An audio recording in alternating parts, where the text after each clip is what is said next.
Hello. हाँ मिस्त्री जी कहनी कि हमार छतवा का होई बनी ऊपरे चल गइल बा। आए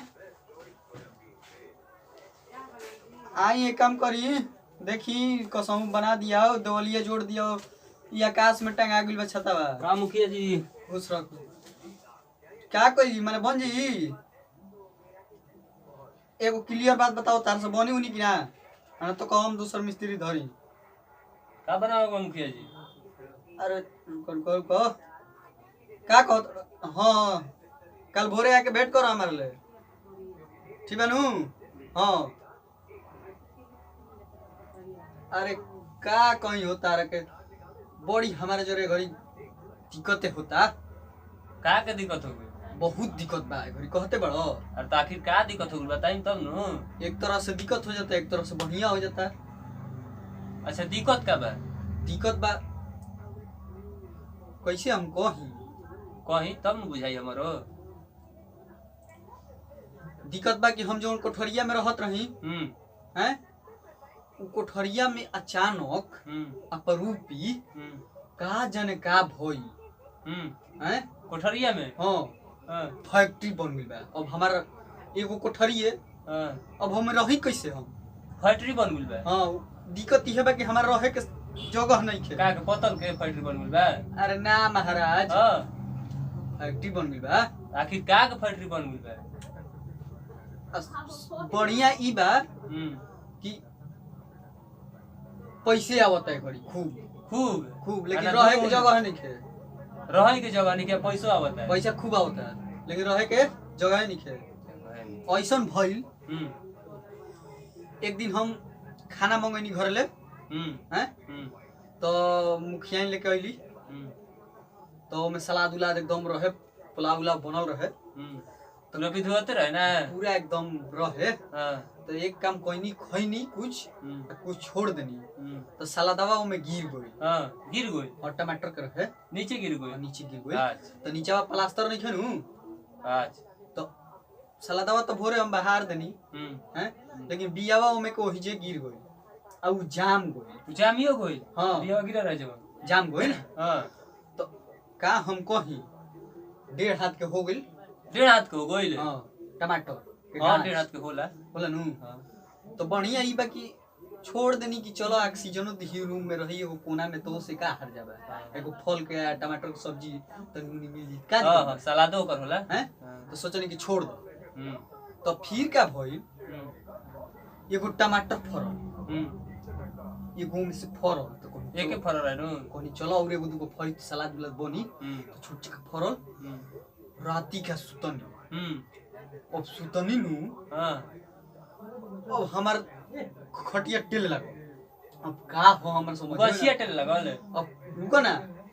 अब सुतल बन तो बुझाइल कि भूकंप का आई बा भाई अब लागे लगा डर। तो फिर क्या कम कनी उठनी तो देखो तनी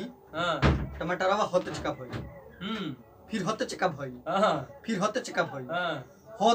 होते चका हो गई अभी है अभी और भाई ऐसन भाई कि हमार छत उठ गई अपने। अब टमाटर भर गई रूम में। अच्छा रूम में भर उल्टा। अब हमारा रहे के जगह नहीं खे हम का करी अब का भइल फिर अब दिमाग लगनी कि अब कोई का जी भाई करा के का कोई जी काट के बेचल जी की का कोई जी तो सीधे फोन लगनी ट्रम्प लगे अमेरिका हुए पैसा के बगल में तो है नु पैसा के ओने त जेठवार बा मर से रहा बा। अच्छा अमेरिका तू ना जनबा तू मर को दिन के भइल 2-4 दिन के भइबे कइल ठीक है बात तू ही हमारे से पड़ा रह। तो अमेरिका फोन लगनी कनी हेलो ट्रम्प साहब तो कहले हां तो कहनी कि तनी एगो काम बा तो तने का बोलिए लेकिन हमार समझ में नहीं वो अंग्रेजी बोल रहे तो हम खोजत रही कि कौन हमारे गांव में पढ़ल लिखल बा लइका कि अंग्रेजी बोलेला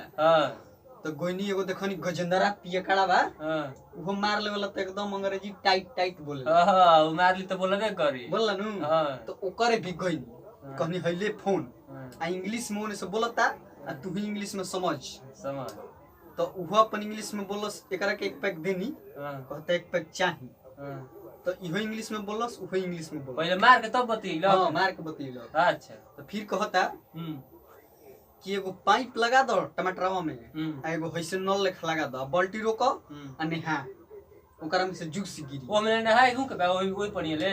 माने जूस गिरी अब ओकरा से नेहा चाहे कुछ करो और बड़ुए 2.5 क्विंटल के हैं तो हम तो कहनी कि अब का कइले अब ओमे से निकले लागल जूस बाल्टी बाल्टी एकदम ड्राम उराम भरे लागल फिर अब का करी पता चल गई बढ़िया बढ़िया जूस वाला कंपनी लगे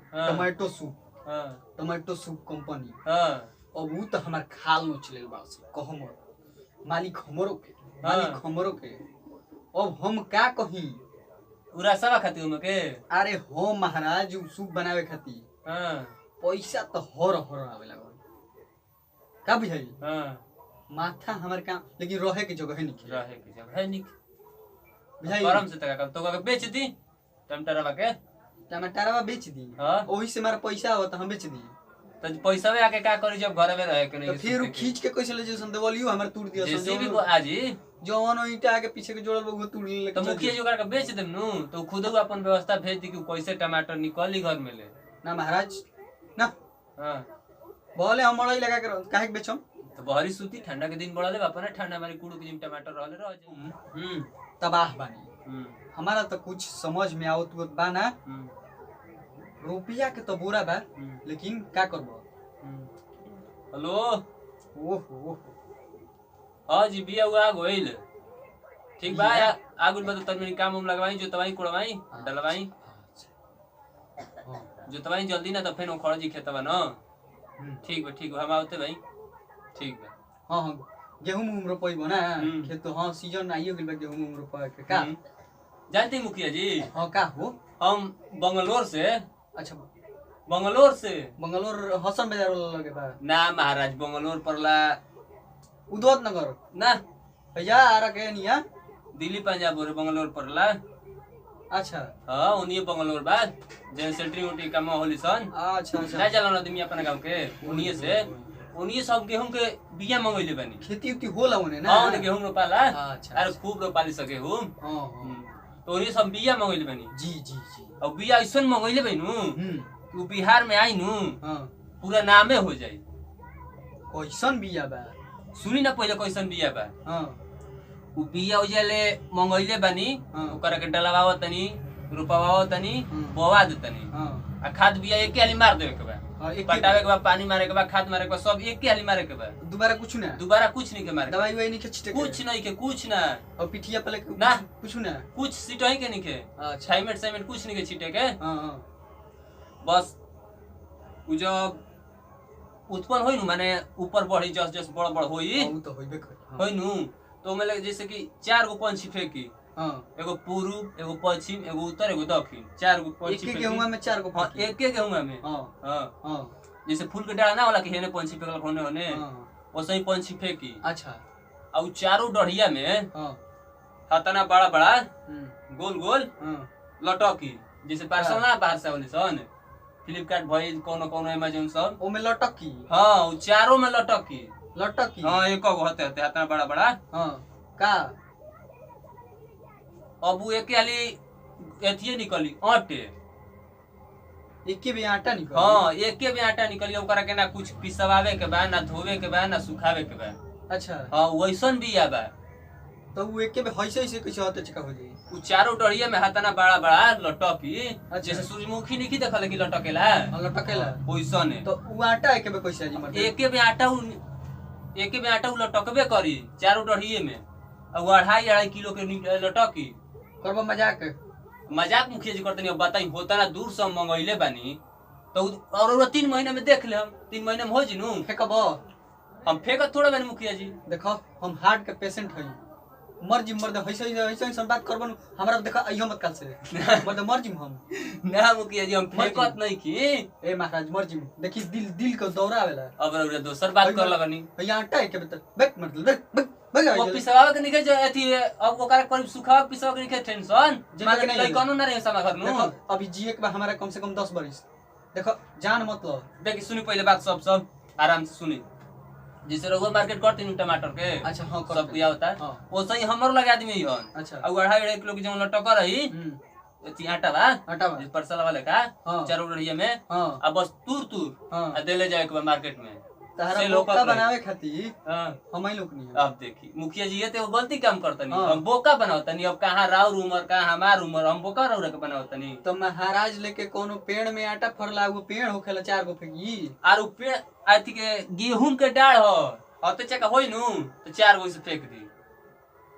अब बस चारों में लटक जाई 2.5 किलो जी दिल चाहता हमरा के कि यहां निकलबा मर्द पकड़ले बड़ो जी हमारे के बात नहीं के मुखिया जी देखी 3 महीना में हो जाई तोरा खुद देख लेवे के बाकी से देखे के बा फेंक तड़ो और का करे के फेंक तड़ो हम फेंकत नहीं की मुखिया जी देखे के मिली आंखी के सामने पूरा जनता पूरा यूपी बिहार देखी हमार दुआरी पर निकल जा यहां ले आज के बाद हमार नजर के सामने लौकलो देखी मुखिया जी अब हमनी के जो रिश्ता बा तो रिश्ता रहे दी अब दुआर पे आइल आदमी के ना भगावल जाला तो महाराज लेके ई कौन बात भइल ठीक बा रउरा टमाटर खेती के अथी बिजनेस करते नु उ हमार उत्पन्न हो जिनु के में हैं तो रउरा ले हम रउरो उहे करम कमावा ई नु हम सोचतनी दे देबा हमारे के काहे ना दे देम अब बता यहां तन हमनी के भीड़ बैठल में जाए के छिपा में खात आई जाए के जो रहत आई जा तो काहे ना दे दिए जाइए जा ठीक बा हम जाते बानी देखो हमर मुंड मत ना मुखिया जी ठीक बा हम जाता नहीं बाकी 3 महीना में आके देख लेम आटा फरत है ठीक है बा बात बतिया तो ऐसा मिल सब बंद हो जी मर्द लेके तारा आटा। नमस्कार प्रणाम हम भाई निशान भारद्वाज में सारी लाल यादव। नमस्कार प्रणाम भैया रउरा लोग ई वीडियो के ज्यादा से ज्यादा शेयर करी जा और अच्छा लगे तो लाइक करी जा और एक नीचे कमेंट करी जा और अपने दोस्तों में ज्यादा से ज्यादा फेसबुक व्हाट्सएप ले सब पर शेयर करी जा ताकि हमनी के कुछ आगे बढ़ी जा। रउरे लोग के आशीर्वाद से सब कोई आगे बढ़ेला। हमनी के सपोर्ट करी जा। बहुत बहुत धन्यवाद।